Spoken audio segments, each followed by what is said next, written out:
There are cases where the crime is loud, and then there are cases where the crime is quiet, so quiet that, at first, no one even realizes one has taken place. This is one of those cases. It began with an accusation. Not a body. Not a weapon. Just a claim made in a school hallway that would set an entire system in motion. A teenage boy was accused of rape by a classmate. Within hours, the accusation spread faster than any evidence could follow. Teachers were informed. Administrators acted. Police were called. By the end of that same day, the boy was no longer a student. He was a suspect. No forensic examination had been completed. No timeline had been carefully reconstructed. No independent witnesses had been interviewed. But none of that seemed to slow things down. Because from the moment the accusation was spoken out loud, something else became more important than proof. Certainty. The school suspended him immediately. Friends stopped answering his messages. Rumors replaced facts. At home, his mother, elderly and already in poor health, watched her son disappear into a process she didn't understand and couldn't control. He said very little. Not because he was guilty, but because he believed the truth would eventually be enough. It rarely is. Police interviews were brief. Questions felt rehearsed. Assumptions were made early and never revisited. The case moved forward with unusual speed. And then came the detail no one mentioned out loud but everyone understood. The girl's father was a judge. Not retired. Not distant. Active. Respected.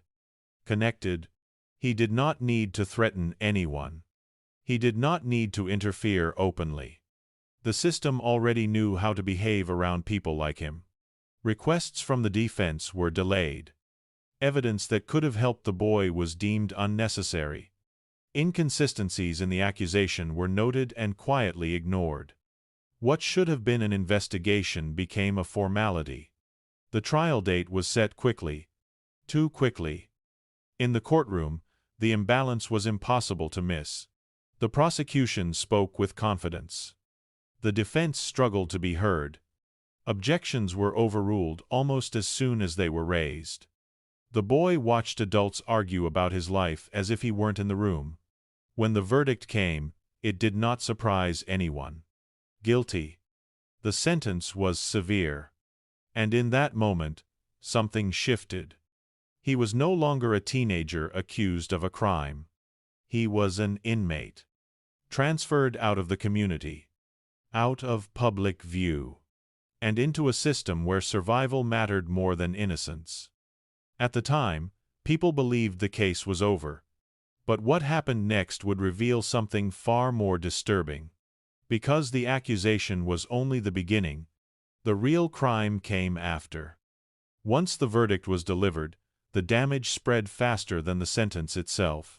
The boy's name was removed from school records. His locker was cleared out. Teachers were instructed not to speak about him. To the outside world, it looked like resolution. Justice had been served. A dangerous person had been removed. But beneath that surface, something else was happening. The conviction didn't just label him guilty. It erased him. Friends who had known him for years stopped reaching out not because they believed he was capable of the crime, but because association itself felt risky. Silence became a form of self-protection. At home, his mother tried to understand what had happened.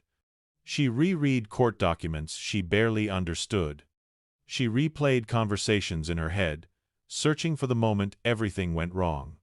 Her health declined as the case moved forward. Hospital visits replaced legal consultations. Medication replaced sleep. And through all of it, she kept asking the same question. How could this have happened so fast? The answer was hidden in plain sight. Because once the system accepted the accusation, it no longer needed evidence. It needed efficiency. The boy was transferred to a holding facility almost immediately. No counseling. No transition period. Just paperwork and handcuffs. Inside the facility, he learned a new truth. Convictions follow you. Other inmates didn't ask questions. They didn't care about inconsistencies or missing evidence. They saw only the charge. And charges like his carried consequences of their own. He kept his head down, spoke as little as possible, listened more than he talked. At night, he replayed the trial in his mind, not the arguments, but the moments when no one seemed to care what he said. The objections that were dismissed, the witnesses who were never called, the evidence that never made it into the room. Outside, the case faded from public attention. There were no appeals in the headlines. No investigative journalists digging deeper. From the system's perspective, the problem had been solved. But for the boy, the consequences were just beginning. Because a conviction like his didn't simply place him in prison. It placed him somewhere far more dangerous. It placed him at the bottom. And as weeks turned into months, he began to realize something unsettling. People weren't just indifferent to his survival. Some of them seemed to expect he wouldn't last. Once the noise faded, the headlines, the courtroom arguments, the public certainty, a different version of the case began to emerge. Not officially, quietly. It started with questions no one had asked out loud. Simple questions. The kind that should have been obvious from the beginning. Why was there no complete forensic examination? Medical records existed, but they were thin. Timelines were vague. Key biological evidence was either inconclusive or never properly tested. Why wasn't that a problem? Then there was the timeline itself. According to testimony, the alleged assault took place during a narrow window of time, a window so specific that it should have been easy to verify. Class schedules, CCTV cameras, phone activity, witness movement. And yet, none of those were fully reconstructed. Why? Why did the investigation accept a version of events without testing whether it actually fit the day as it happened? Another question followed. Why were certain witnesses never called?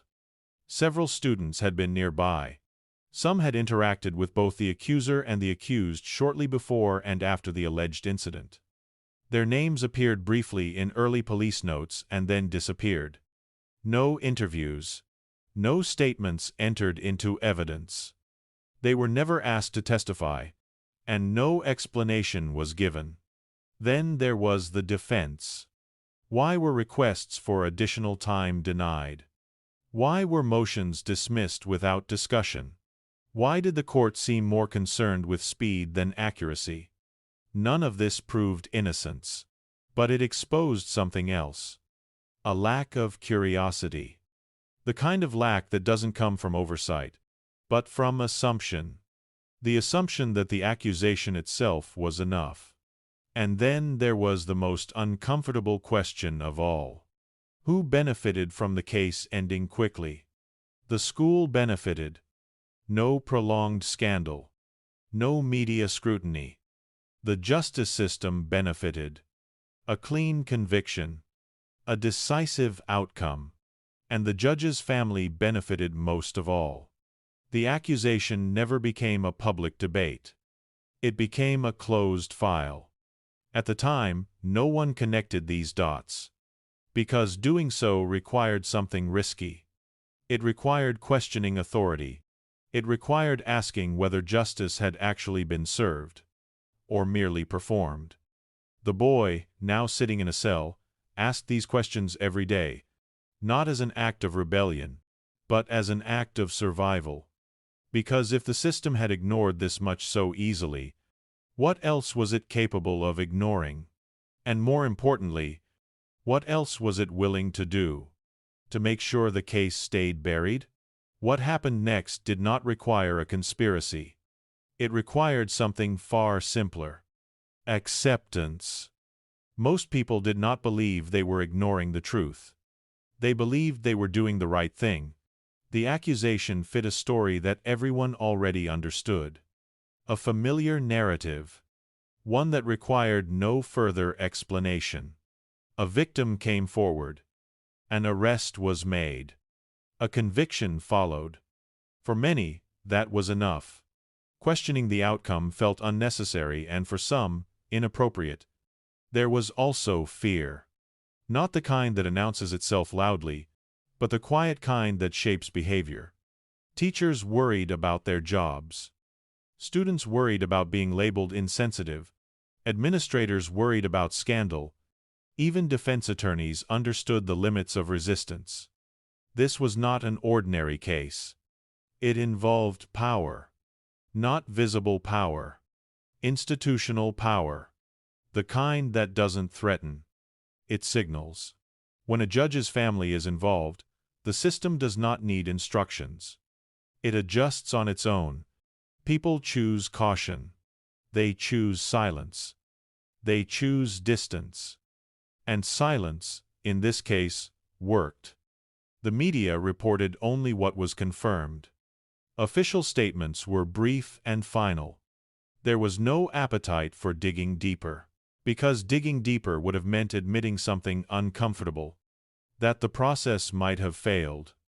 And failure at that level doesn't just affect one case. It questions the integrity of the entire system. So instead, the story was simplified. A dangerous individual had been removed. A victim had been protected. Justice had been done. Anything that complicated that version was quietly dismissed. There was also the pressure of belief. Once a community commits to a narrative, changing it feels like betrayal. To doubt the verdict was to doubt the victim. To ask questions was to risk being misunderstood. And so, even those who had doubts kept them to themselves. The boy's mother tried to speak up. She wrote letters, made phone calls, asked for explanations. Most went unanswered. Others were met with sympathy but no action. People told her to accept the outcome, to trust the system, to move on. But moving on is easy when you're not the one who lost everything. For the boy sitting in a cell, acceptance looked different. It looked like a realization that the truth alone would not save him. That innocence was not enough. And that the story everyone believed was far more important than the reality no one wanted to face. To understand how this happened, you have to look past the accusation itself and examine the people positioned around it. Not just who acted, but who had influence. At the center of the case was the girl who made the accusation. She was young, well known at school, and, by most accounts, confident that she would be believed. Her version of events became the foundation of the case. Not because it was proven, but because it was accepted early. Then there was her father.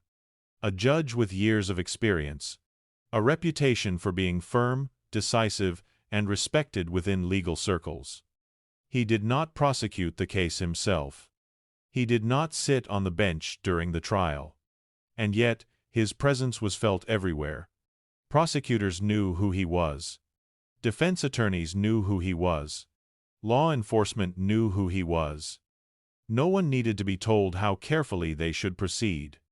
Judges do not need to issue threats to exert power. Sometimes, power is simply understood. The prosecutors assigned to the case moved confidently. They relied heavily on the accusation itself. Requests for further investigation were treated as delays, not necessities. Their case was built to conclude, not to explore.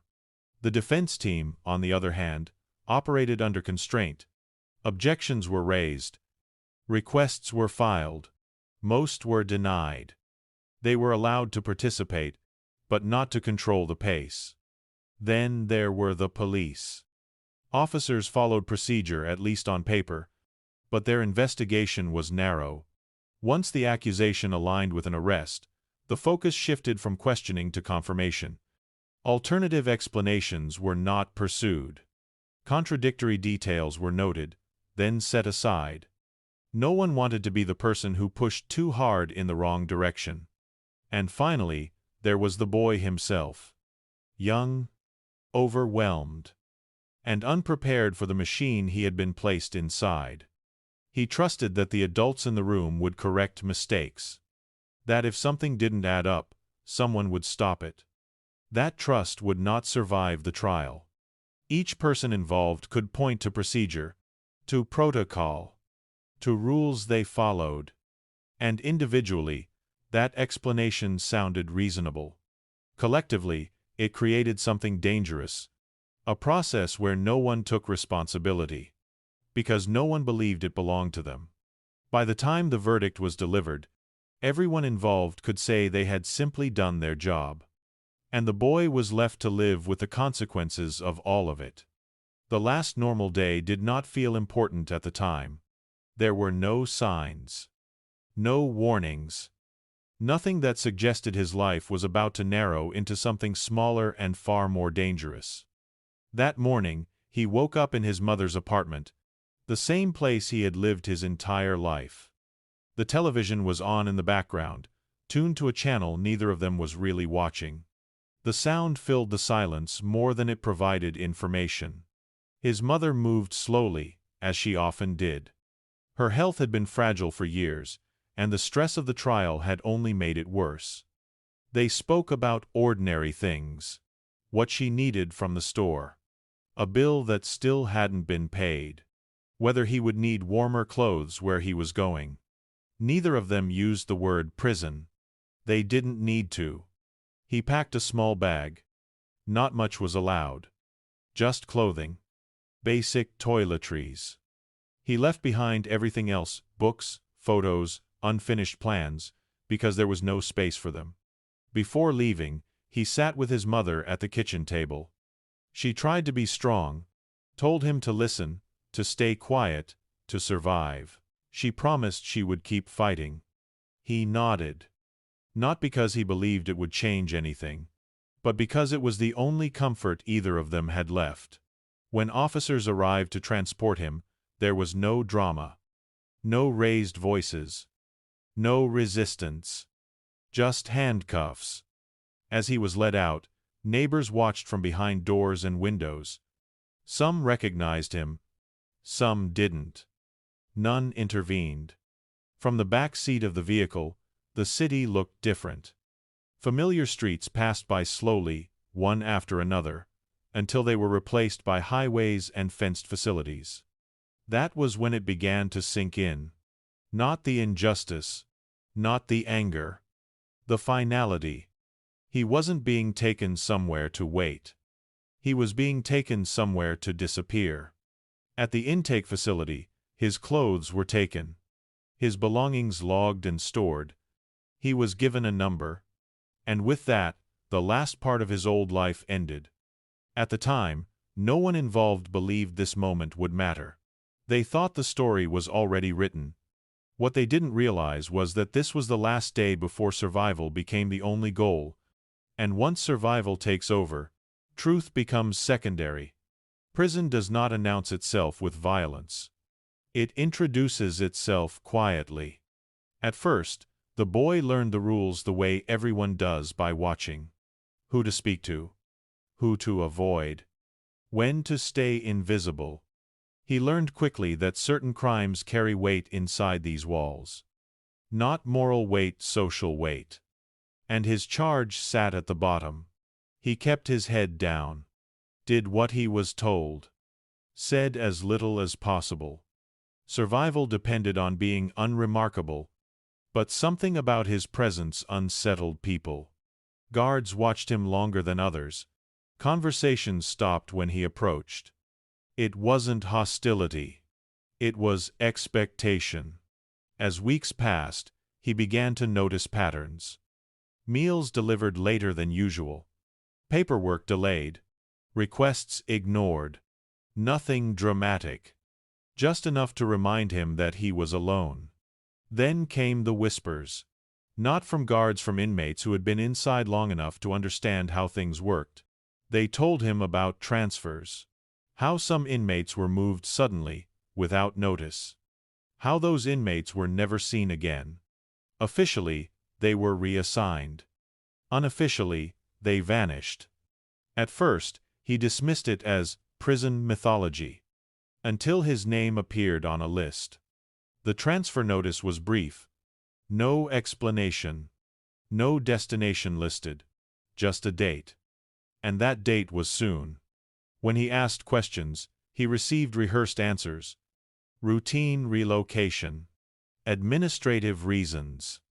Nothing to worry about. But worry was already there. Because something didn't make sense. Inmates with good behavior were usually transferred with notice. Paperwork followed procedure. This didn't. There was no preparation period. No review. No chance to contact his mother. The transfer was scheduled for nighttime. That detail mattered. Night transfers were rare. And dangerous. Guards avoided explaining why. That was when the realization set in. This wasn't about overcrowding. It wasn't about classification. It was about removal. He was not being moved to another prison. He was being moved out of the story. Once that understanding took hold, fear changed shape. It stopped being panic. It became focus.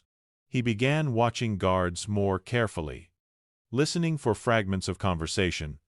Noticing which ones avoided eye contact and which ones didn't.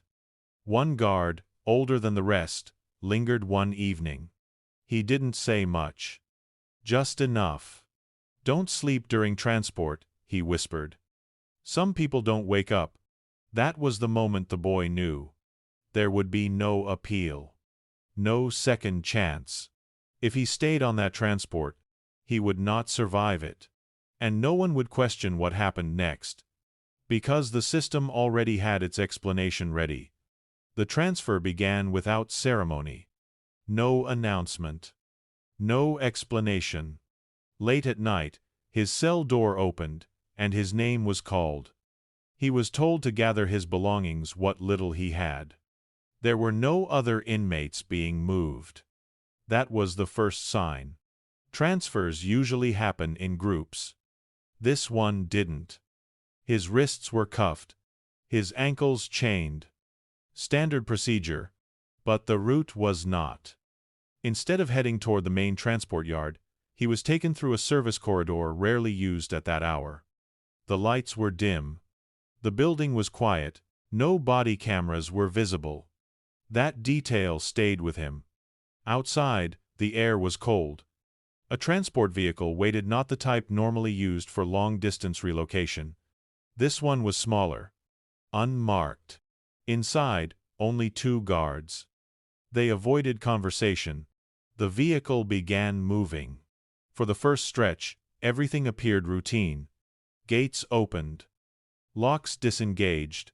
Then the route changed. Instead of heading toward the highway, the vehicle turned away from the city. Toward industrial roads. Toward areas with less traffic. He tried to steady his breathing. Fear would not help him now. After nearly an hour, the vehicle stopped again. This time, there were no buildings. Only water. The transport had reached a private dock. That was the moment clarity replaced doubt. This was not a prison transfer. It was a handoff. He was led onto a small boat. Still restrained. Still silent. The guards moved efficiently, as if following instructions they had rehearsed. No one spoke his name. No paperwork was exchanged. As the boat pulled away from the dock, the shoreline disappeared quickly. The engine was loud. The water was dark. Out here, there would be no witnesses. No cameras. No questions. If something went wrong, the report would be simple. Inmate attempted escape during transfer. Presumed drowned. Case closed. The boy understood the plan fully now. And with that understanding came a decision. He waited. Not for rescue, for timing. When the boat hit rougher water, balance shifted. One of the guards adjusted his stance. It wasn't much. But it was enough. He moved before doubt could stop him. The restraints limited him, but they didn't stop momentum. He lunged. The impact sent him over the side. Cold water swallowed everything. Sound. Light. Thought. The weight of the chains dragged him down at first. Panic flared, then discipline took over. He fought the restraints blindly. Metal scraped skin. Fingers went numb. Above him, the boat engine roared, then faded. No searchlights appeared. No shouts followed. They did not come back. Minutes passed. Then longer. Somewhere between exhaustion and instinct, he surfaced again. The shore was distant, but visible. He swam until his body stopped shaking, until his muscles burned past pain. And then somehow he reached land. By morning, authorities issued a statement. An inmate had attempted escape during transfer. He was presumed drowned. No body was recovered. No investigation followed. Officially, the boy no longer existed, but he was alive. And that meant something dangerous. Because the system believed he was gone. And the world believed he was guilty. The official explanation was brief, too brief. According to authorities, the inmate attempted to escape during a routine transfer and drowned. The incident was classified as unfortunate but final. No body was recovered. No extended search was conducted. And within days, the case was quietly closed. At first glance, this didn't seem unusual. Bodies are sometimes lost at sea. Searches don't always succeed. But when the details were examined more closely, the story began to fray. The first issue was timing. The transfer occurred late at night, outside standard operating hours. Without the usual documentation, night transfers were rare. Unescorted transfers at night were even rarer. Yet no explanation was given for why this one had been approved. Then there was the absence of footage. No body cameras recorded the transport. No dock surveillance footage was preserved. No marine tracking data was referenced in the report. All of it was categorized as unavailable. That was unusual. Because availability and relevance are not the same thing. The second issue was procedure. When an inmate escapes or dies during transfer, protocol requires an internal review. That review never happened. No guards were suspended. No supervisors were questioned publicly. No administrative inquiry was announced. Instead, the incident was framed as closed. The third issue was effort. Search operations, when genuine, leave traces. Personnel logs, equipment deployment, requests for assistance. None of those appeared in the records. The search for the boy lasted less than a day. After that, the focus shifted not to recovery, but to explanation. And the explanation was accepted quickly. Too quickly. Media outlets reported the statement as fact. There was no follow-up. No investigative reporting. The public moved on. Because to most people, the story made sense. A convicted criminal tried to escape. He failed. The end. But for those who understood the system, the silence spoke louder than any report. There was no incentive to find him. Finding him would reopen the case, re-examine the conviction, invite scrutiny. His disappearance solved more problems than his survival ever could. And then there was the most telling detail of all. His mother was notified days later. Not immediately. Not in person. A brief explanation. No remains.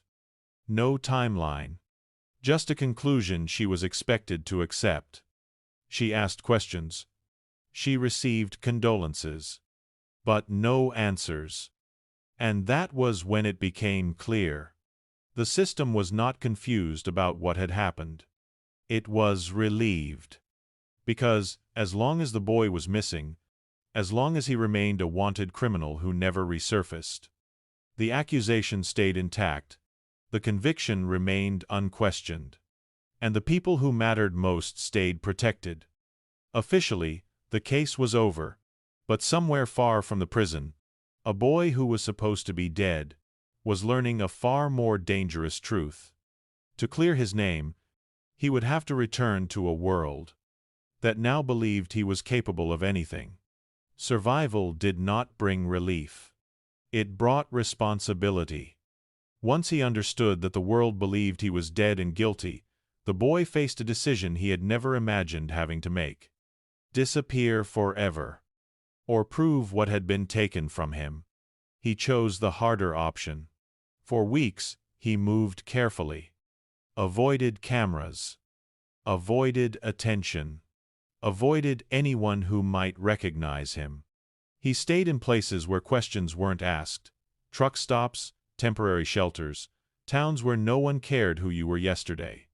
At night, he began rebuilding the day that destroyed his life. Not emotionally. Logically, he wrote everything down from memory.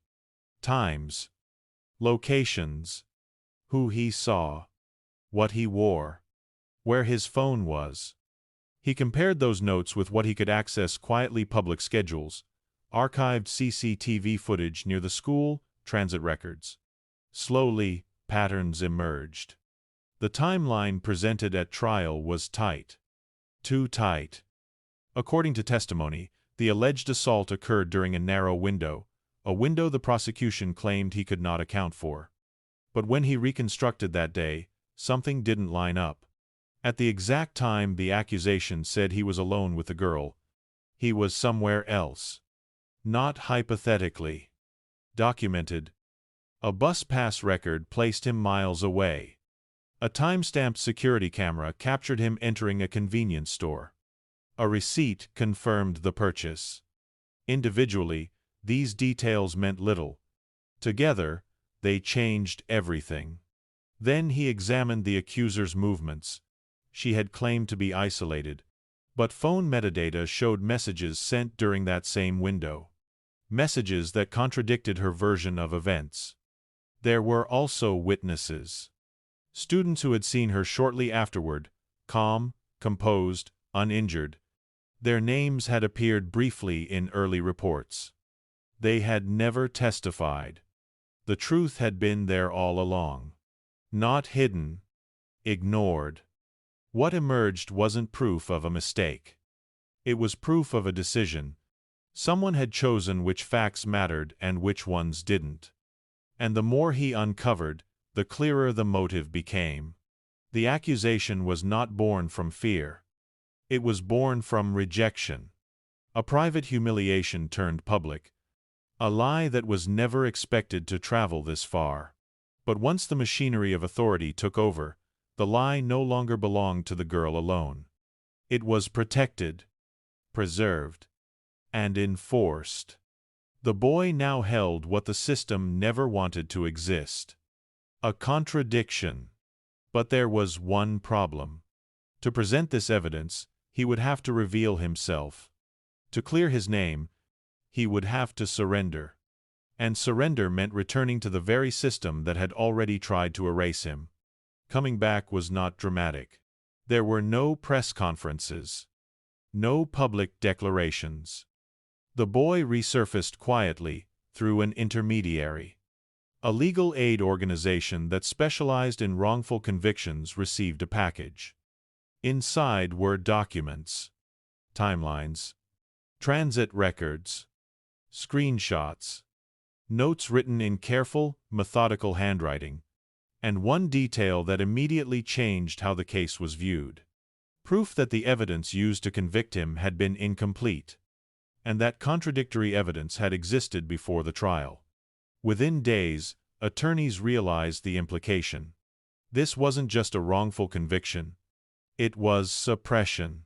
The moment his survival became known to authorities, the narrative shifted again. He was no longer presumed drowned. He was an escaped inmate, a fugitive, and that distinction mattered.